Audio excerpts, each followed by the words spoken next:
একালিপ মদ তিন প্রকার। আমি কি বলছি যেখানে ঢোকাবা, ঠিক আছে? ছাগলের বাচ্চার মতো খালি এক ব্যাগ ব্যাগ করবি না। মদ মোট 10 প্রকার। এনে বস্তু কি বলছি? মদ মদ মোট কয় প্রকার? ঠিক আছে, মদ মোট 10 প্রকার। একালিপ মদ 3 প্রকার। এই যে ভাগ হয়ে গেল, কি হয়ে গেল? মদ 10 প্রকার, একালিপ মদ 3 প্রকার, ভাগ হয়ে গেল। মদ মোট 10 প্রকার, একালিপ মদ 3 প্রকার। মধ্যে তবাই, মধ্যে বদল, মধ্যে লীন।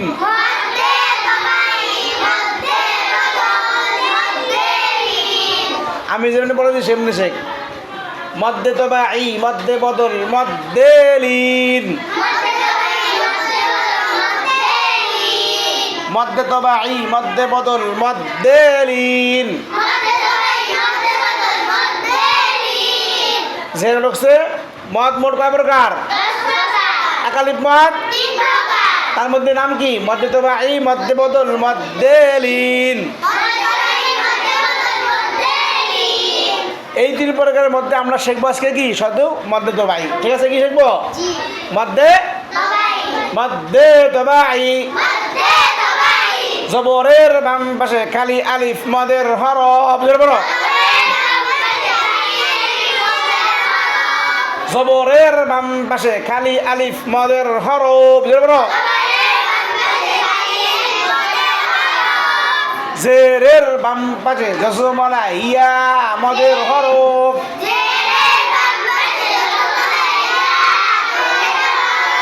পেশের বাম পাশে জসমলা ওয়াও মদের হরফ।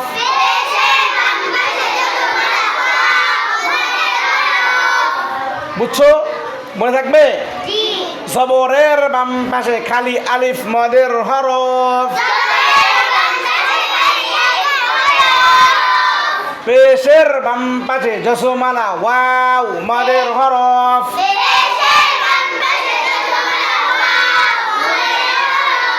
জেরের বাম পাশে জসমলা ইয়া মদের হরফ।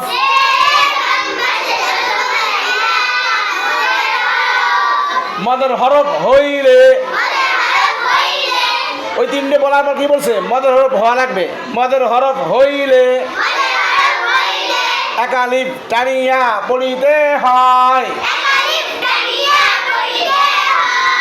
যেমন যেমন বা আলিফ জবর বা,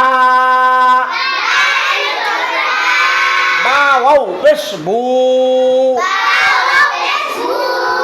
বা ইয়া জের বি, বা বু বি, বা বু বি। দেখছো কোরআন কত সহজ না? এখন যেখানে দেখবা টান দিবা না। এখন শুধু হুজুর আপনি তো বা পড়াছেন, তা টানবা না? তা তু তি, তা আলিফ জবর তা, তা ওয়াও পেশ তু, তা ইয়া জের তি, তা তু